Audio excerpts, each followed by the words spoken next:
जलवायु परिवर्तनको दृष्टिले नेपाल निकै संवेदनशील राष्ट्र हो। नेपालको उच्च पहाडी र हिमाली क्षेत्रमा यसले झनै प्रभाव पारेको छ। जलवायु परिवर्तनको असर कर्णाली प्रदेशमा वर्षैपछि बढ्दो छ।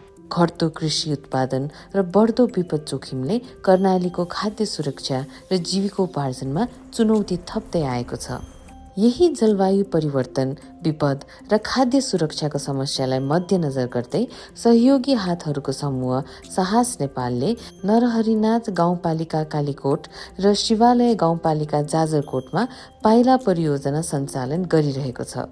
उक्त परियोजना खाद्य सुरक्षित, दिगो वातावरणीय र जलवायु उत्थानशील पालिका बनाउन सहयोग गर्ने उद्देश्यले फिल्म नेपालको आर्थिक साझेदारीमा सन् 2022 देखि 2025 सम्म सञ्चालन भएको हो। परियोजनाबाट 2वटै गाउँपालिकाका करिब 2200 घर परिवार र 900 जना किशोरीहरू संवाद कार्यक्रम मार्फत प्रत्यक्ष रूपमा लाभान्वित भएका छन्।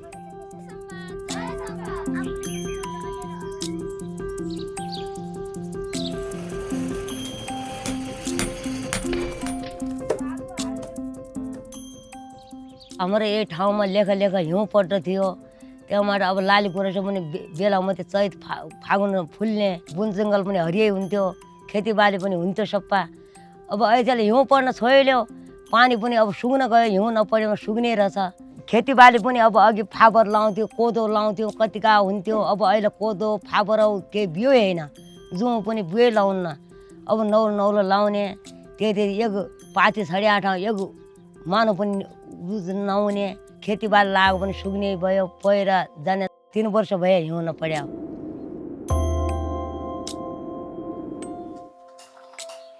पहिला महिलाहरू हामी चुलो चौकोमा मात्र सीमित हुन्थ्यौँ। पहिला पुरुष दाजुभाइहरू बैठक जानुहुन्थ्यो, हामी महिलाहरू जान पाउँदैनथ्यौँ, कसैसँग बोल्न पाउँदैनथ्यौँ, कसैसँग भेट्न पाउँदैनथ्यौँ। हाम्रो नावै भन्न जान्दैनथ्यौँ, नाउ भन्न नजान्ने, कोही आए बेला लुक्दथ्यौँ।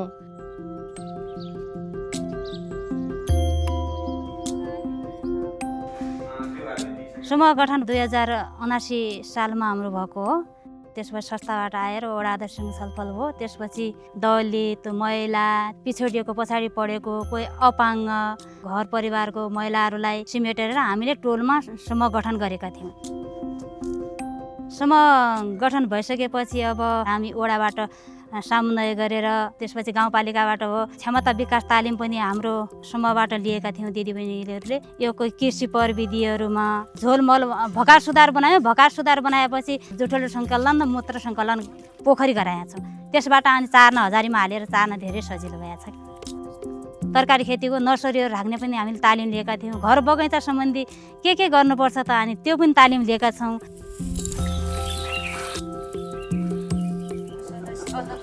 महिलाहरू पछाडि पढेकालाई लैङ्गिक हिंसा नगर्ने त्यो तालिम पनि हामीले लिएका थियौँ। हामी महिला दिदीबहिनीहरू सबैले जलवायु परिवर्तन सम्बन्धी, विपद सम्बन्धी तालिम सबै कुराहरू सिकाउनु भएको थियो।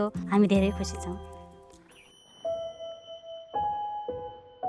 करिब 2078 सालमा चाहिँ साहस नेपाल पाइला परियोजनाले चाहिँ 7 दिनको किशोरी सहजकर्ता तालिम भएको थियो। त्यो पश्चात चाहिँ 11 महिना हाम्रो किशोर संवाद कक्षा सञ्चालन भयो। त्यसमा चाहिँ विविध विषयमा छलफल हुन्थ्यो कि जस्तो पिआरएका औजार, जीवनोपयोगी सिप अनि समुदायमा भएका कुरीति कुप्रथाका विरुद्ध जस्तो महिला हिंसा, लैङ्गिक हिंसा, त्यस्तो विषयहरूमा छलफल हुन्थ्यो। 11 महिना संवाद कक्षा छलफल पश्चात हाम्रो ग्रेजुएट फोरम गठन भयो। ग्रेजुएट फोरमबाट चाहिँ अहिले बाल बगैँचा सञ्चालन भइरहेको छ। संवादका साथीहरूले चाहिँ सिकेको कुरा आफूले मात्र सिकेर भएन, 5 देखि 12 वर्षसम्मको भाइ बहिनीहरूलाई चाहिँ हामीले अहिले बाल बगैँचामा छलफल गराउने, आफूले सिकेका कुराहरू उहाँहरूलाई सिकाउने उहाँ मार्फत पनि चलाइरहेको छौँ।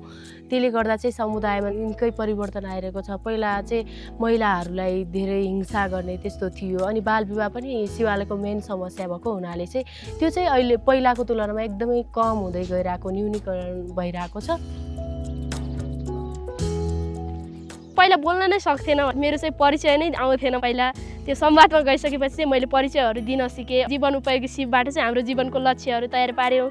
अनि चाहिँ बाल विवाह सम्बन्धी नाराहरू गऱ्यौँ, घरेलु हिंसा सम्बन्धी, त्यसपछि जीवनका 4 पाइलाहरू, त्यसपछि सामाजिक नक्सा, त्यसपछि जीवन उपयोगी सिपलाई चाहिँ कसरी लागू गर्ने भन्ने कुराहरू चाहिँ छलफल गर्दै सिक्दै चाहिँ हामी आज चाहिँ यहाँसम्म आइपुगेका छौँ। संवादको माध्यमबाट चाहिँ हामीले फोहोर खाडलहरू व्यवस्थापन गरिरहेका छौँ। प्लास्टिकहरू चाहिँ अन्यथा फाल्दाले चाहिँ जलवायुमा असर पर्ने भएको हुनाले हामीले चाहिँ बाँसको चोयाबाट बनेको चाहिँ डस्टबिनहरू सास नेपालबाट वितरण गरेर हाम्रो विद्यालयमा चाहिँ डस्टबिनहरूको व्यवस्था गरिरहेको छौँ। अवस्थाअनुसारको व्यवस्था गरेर चाहिँ अघि बढिरहेका छौँ। साहस नेपालले शिवालय गाउँपालिकामा विगत 4 वर्षदेखि महिला र किशोरीहरूसँग सम्बन्धित रहेर र समाजका अन्य वर्गहरू पिछडा वर्गसँग सम्बन्धित रहेर चाहिँ आत्मनिर्भरताका कार्यक्रमहरू उद्यमशीलताका कार्यक्रमहरू पनि गरिराख्नु भएको छ। यो चाहिँ एकदमै धेरै नै राम्रो एउटा उहाँहरूको जीवन परिवर्तनको लागि र उहाँको तत्कालको अवस्थालाई परिवर्तन गर्न र महिला सशक्तिकरणमा अगाडि बढ्नको लागि राम्रो भूमिका चाहिँ निभाएको छ। म अपाङ्ग व्यक्ति हुँ। पहिला चाहिँ अलि शक्ति जस्तो मनमा थियो अनि अहिले व्यवसाय भएपछि अलि पैसा कमाएको छु। अब चाहिँ म व्यवसाय गरेपछि सक्छु भन्ने मलाई आँट धेरै आएको छ। साहस नेपाल दिएकोमा धन्यवाद।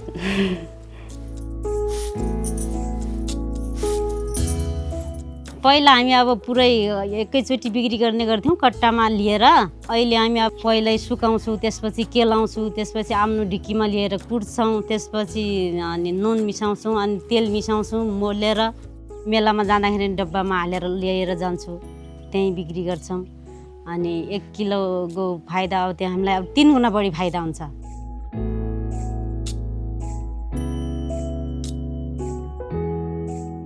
पहिलाको अब मलिहापले फाल्ने, अहिले त यो घाडमा त फाल्दैन। बहुत अब यो चाखा तान्न मौरी पालन पनि सब राम्रो।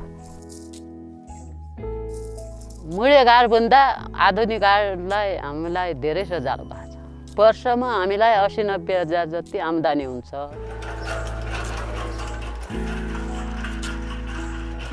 साहस नेपालबाट हामीले पङ्खा पाएको छु। समय धेरै लाग्थ्यो, पहिला दिनभरि लाग्थ्यो। कपडाले हामी यस्तो हपरकेटी लगाउँथ्यौँ। अब हामीलाई 2 जनाले पनि हाम्रो काम हुन्छ। अहिले सहज भएको छ हामीलाई। मोबाइल एप सम्बन्धी तालिम पनि थियो। यो तरकारीमा लाग्या किराहरू हामीले मोबाइलमा तरकारीको फोटो खिचेर पनि उताबाट सजिलै अनि यो तरकारीमा किरा रोग लागेको छ, यो किरा लागेको छ, यो तपाईँले जैविक विषादी गराएर झोलमल गराएर हाल्नु होला, त्यो गोन्दाले भाग्छ भनेर उताबाट विज्ञले हामीलाई सल्लाह सुझाव दिनुहुन्थ्यो। त्यही अनुसार मेरो बारीमा 2टा कलम गराएँ, 2टा दाँते खोरबाट कलम गराएँ, अनि त्यो कलम लाग्यो। धेरै सजिलो भएको छ कि। हाम्रो यो यहाँनिर रहेको यो धाराको अवस्था एकदम जीर्ण थियो। पहिला बाहिरबाट बगेको पानी त्यसैमा मिसिएको थियो, अनि त्यसमा एकदमै फोहोर थियो भनौँ। साहस नेपाल पाइला परियोजना आइसकेपछि अहिले यो धाराको अवस्था पहिलेभन्दा धेरै नै शुद्ध पानी पिउन पाइरहेका छौँ।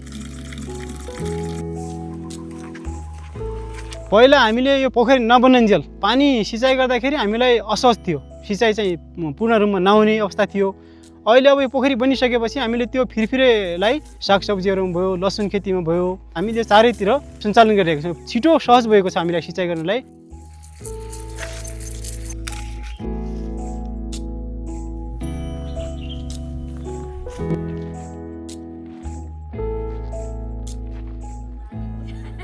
सबै दिदीबहिनीहरू मिटिङमा बसेर बचत पनि उठाउने गरेका छौँ र हामीले कार्ययोजनामा लगेर गदेउला खेतीहरूदेखि लिएर टरेलमा तरकारी खेतीहरू गरिराखेका छौँ। त्यसमा तरकारी अब अफ-सिजनमा पनि फलाउन सकियो। गोलबेरा खेतीमा मैले आफै पनि लगभग यो सिजनमै मैले 15,000 जतिको गोलबेरा बिक्री गरेको छु र अझै पनि हाम्रो समूहको दिदीबहिनीहरूले पनि लगाइराख्नु भएको छ।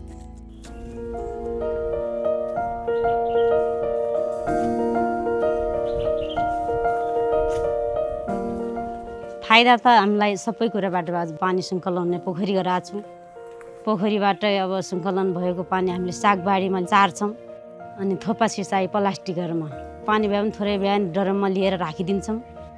बेमौसम बेला पनि हामीले तरकारी खान पाउँछौँ, टमाटर खान पाउँछौँ। अन्य जातिको अब हामीले नर्सरीहरू बनाउन सिक्यौँ, बिउ बिजनलाई उमार्न सिक्यौँ। लसुनको खेती गर्दाखेरि पहिला हामी जथाभावी लगाउँथ्यौँ, अब ड्याङ बनाएर मिलाएर यति साइजमा लाउनु पर्ने रहेछ भने त्यो गरेर पनि लगाउनु, त्यसबाट पनि हामीलाई फाइदै छ। पहिला अब हामीले त्यही 50 रुपियाँ महिनामा बचत गर्दाखेरि पनि अब पुरुषलाई ल्याउन भनेर कुर्नु पर्थ्यो। अहिले त हामी अब आफै आफ्नो पाकेटबाट निकालेर बचत गर्छौँ।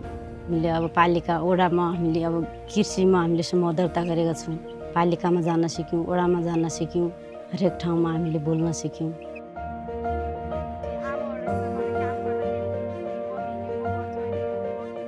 भाइ बहिनीहरूलाई चाहिँ जीवन उपयोगी सिपका बारेमा चाहिँ छलफल गराउने, उहाँहरूलाई चाहिँ व्यक्तिगत सरसफाइको बारेमा अनि चाहिँ वातावरण सरसफाइको बारेमा चाहिँ सिकाउने, त्यस्तो चाहिँ हामीले संवादबाटै चाहिँ हामीले नै गरिरहेका छौँ। पहिला हामीलाई बाल विवाह भनेको थाहा थिएन, अहिले चाहिँ बाल विवाहका असरहरू बुझ्दै जाँदा, बाल विवाहका कारणहरू बुझ्दै जाँदा बाल विवाहलाई रोक्ने प्रयास गर्ने अनि छुवाछुत लैङ्गिक विभेदका बारेमा अपाङ्गता भएका व्यक्तिलाई कसरी बोल्ने अनि उहाँहरूको मनोबल बढाउनका लागि कस्ता कामहरू गर्ने भन्ने कुरा चाहिँ अभियानहरू सञ्चालन गर्ने, जस्तै सडक नाटकहरू भयो, र्यालीहरू भयो, त्यस्तो कार्यक्रमहरूबाट चाहिँ हामीले चाहिँ विभिन्न सचेतनाहरू जगाउने, अभिभावकहरूलाई पनि विभिन्न कार्यक्रमहरू गर्दा चाहिँ सहभागी गराएर उहाँहरूलाई नै त्यहाँ ठाउँमा बोलाएर चाहिँ गर्दा चाहिँ उहाँहरूमा परिवर्तन आएको जस्तो लाग्छ हामीलाई। कृषिमा जोडिएका किसानहरू सबैलाई अब हामीले अबको हाम्रो उद्देश्य के हो र हामी अहिले बदलिँदो परिवर्तनसँग यो मौसमसँग अनुकूलन कसरी हुने विषयमा हामी अगाडि बढिराखेका छौँ र त्यही अनुसार शिवालय गाउँपालिका कृषि विकास शाखा अग्रसर रहेको छ।